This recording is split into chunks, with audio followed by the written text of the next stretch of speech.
अलिफ और अलफ। अलिफ तो आप जानते हैं ये हरूफ तहजी का पहला हर्फ है, चाहे वो अरबी ज़ुबान हो, चाहे फ़ारसी हो, चाहे उर्दू हो। तीनों ज़ुबानों के जो हरूफ तहजी हैं इनका पहला हर्फ अलिफ ही है, अलिफ। लेकिन बहुत से लोग ऐसे भी हैं जो अल्फ को भी अलिफ की जगह इस्तेमाल करते हैं।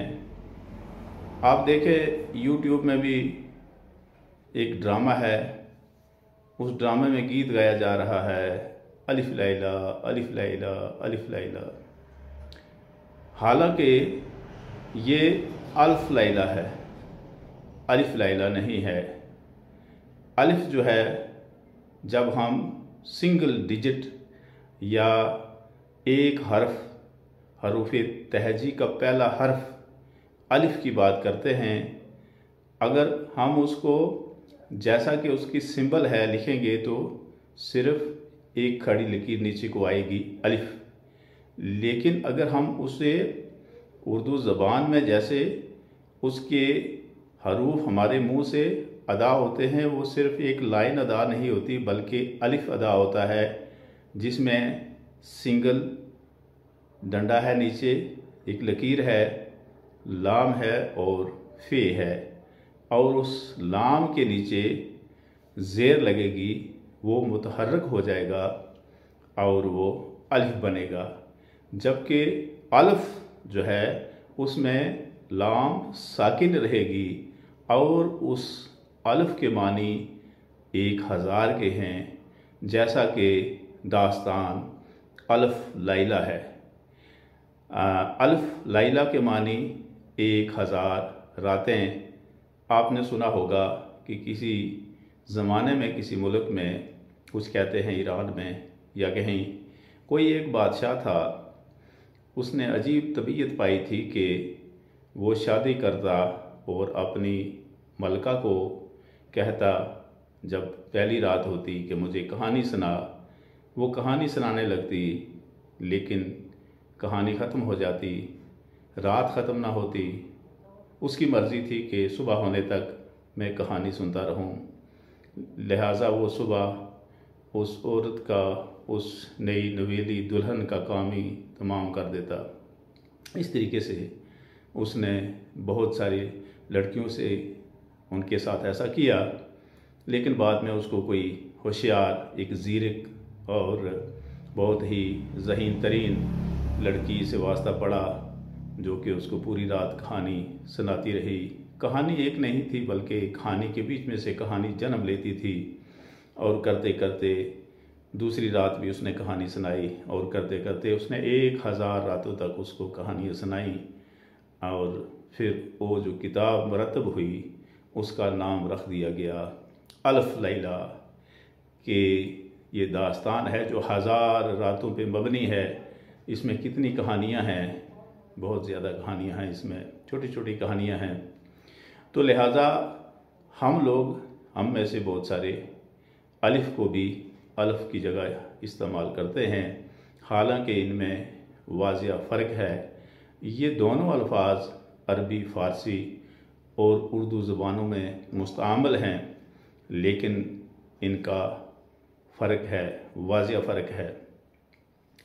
जहाँ तक उर्दू या हिंदी का ताल्लुक़ है, तो ये तो एक ही ज़ुबान है, ये बुनियादी तौर पर हिंदुस्तानी ज़ुबानें हैं। जब हम इनको बोल चाल के तौर पर इस्तेमाल करते हैं तो सिवाय रस्मुल ख़त या स्क्रिप्ट के कोई ख़ास फ़र्क हमें महसूस नहीं होता। लेकिन जब इन दोनों ज़ुबानों को हम आला अदबी मयार के ऊपर इस्तेमाल करते हैं, बोलते हैं या लिखते हैं, तो उसमें कुछ वाज़िया फ़र्क मालूम होता है।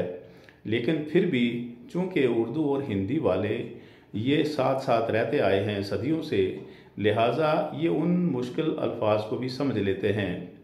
हिंदी में जब हम उसको मयारी आला हिंदी या अदबी हिंदी के तौर पर हम उसको लिखेंगे या बोलेंगे तो उसमें संस्कृत के अल्फाज इस्तेमाल होंगे। इसी तरह जब हम मयारी आला अदबी उर्दू को लिखेंगे या बोलेंगे तो उसमें हिंदुस्तानी जो अल्फाज हैं उनके साथ साथ अरबी, फ़ारसी, तुर्की या दूसरी ज़ुबानों के अल्फाज भी इस्तेमाल होंगे। बुनियादी तौर पर हिंदी और उर्दू में कोई ख़ास फ़र्क नहीं है। आज की बात का ताल्लुक़ अल्फ़ और अलिफ़ से है। चूँकि मैंने देखा है बहुत से लोगों ने यहाँ वीडियोस बनाए हैं, लेकिन अलिफ़ का इस्तेमाल ज़्यादा किया गया है। अलिफ़ का भी एक आध ने किया है, लेकिन ज़्यादातर मैंने यही देखा कि अलिफ़ लैला लिखा है, जबकि ये अलिफ़ लैला नहीं बल्कि ये अल्फ़ लैला है। अल्फ़ में जो लाम है ये साकिन है और इसके मानी 1000 के हैं।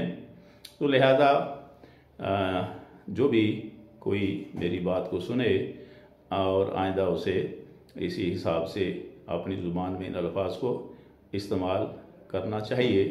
दरअसल ज़ुबान का मामला ऐसा है कि ज़ुबान, अगर मैं हिंदुस्तान की बात करूं और उर्दू ज़ुबान की बात करूं, तो हिंदुस्तान में जो लखनऊ की उर्दू है ना, उसको मयारी उर्दू समझा जाता है और उनमें उन लोगों की जो बोल चाल है, बातचीत है, उसमें वाज़िह फ़र्क है। जैसा कि जब उनको कोई मेहमान आ जाता है तो वो इस तरीके से उससे मुखातिब होते हैं, सलाम दुआ के बाद, आइए तशरीफ़ रखिए, मिजाज कैसे हैं, आपने कैसे तकलीफ़ गुज़ारा की, मतलब इस तरीके की बातें, जिसमें बहुत यानी हलीमी है और वो आला अदबी मयार है उसका। जबकि जहाँ जहाँ अपने इलाकाई बोलियाँ बोली जाती हैं, जैसे हम यहाँ पे वो पहाड़ी बोली बोलते हैं, पहाड़ी भी उर्दू की एक मावन बोली है, इसकी एक ज़ैली बोली है, या हम इसको कहते हैं इसकी ब्रांच या शाख हम इसको कह सकते हैं। लेकिन ये अदबी उर्दू से कोसों दूर है, क्योंकि उर्दू जो है इसका आप देखेंगे कि जो इसका ढांचा तैयार हुआ है उसमें जो लखनवी जो ख़ासकर शोरा थे, नासिक या आतिश, उनका इसमें बड़ा रोल रहा है। उन्होंने उर्दू का एक सांचा या ढांचा मुरतब कर दिया और एक मयार मुरतब कर दिया, और उसमें एराब का भी बड़ा अमल दखल है। जैसे आपने भी सुना होगा कि बाज़ लोग आलम को भी आलिम को आलम की तरह इस्तेमाल कर देते हैं। जैसे कहते हैं जी फ़लाना आलम आदमी है, लेकिन नहीं, वो आलिम होता है कि इल्म वाला। आलम का मानी दुनिया जहाँ के होते हैं। तो इसी तरीके से इल्म ना होने की वजह से हम अल्फाज को गलत तौर पर इस्तेमाल करते हैं। हो सकता है कि मैंने जो बातें की हैं इसमें भी कुछ अल्फाज ऐसे होंगे जो कि आला मयारी अदबी उर्दू के मुताबिक ना हों, जहाँ पर उर्दू का ये जो ढांचा तैयार किया गया था, इसका जो एक शक्ल मुरतब की गई थी कि लफ्ज़ में किस तरीके से उसको अदायगी कैसे होगी, कहाँ एराब में ज़बर ज़ेर पेश किस तरीके से लगेगा, तो उसमें कुछ फ़र्क हो सकता है। क्योंकि मैं लखनऊ से बहुत दूर रहता हूँ और मेरी ज़ुबान में मेरी जो अपनी डायलेक्ट है या बोली है पहाड़ी, उसका असर है।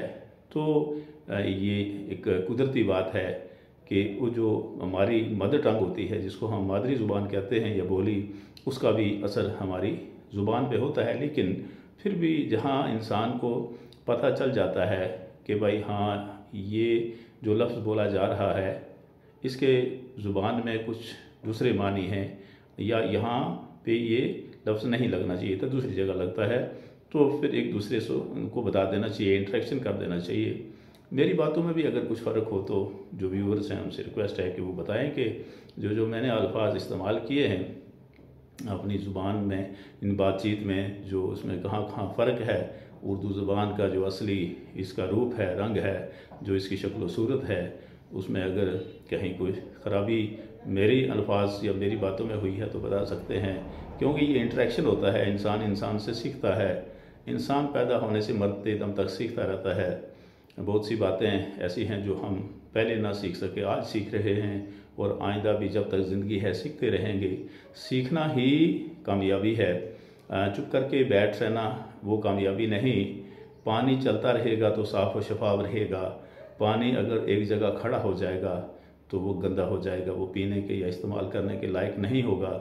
इसीलिए इल्म अगर आपके पास है, आप अगर उसको दूसरे तक नहीं पहुंचाते हैं तो फिर फिर उस इल्म का क्या फ़ायदा।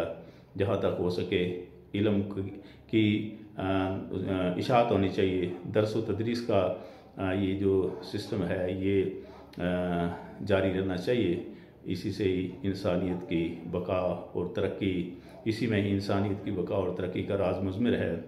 उम्मीद है कि ये जो बात आज मैंने कही अलिफ और अल्फ की, मैं इसको वाज़ह करने में किसी हद तक कामयाब रहा हूँ। अस्सलाम वालेकुम, अल्लाह हाफ़िज़।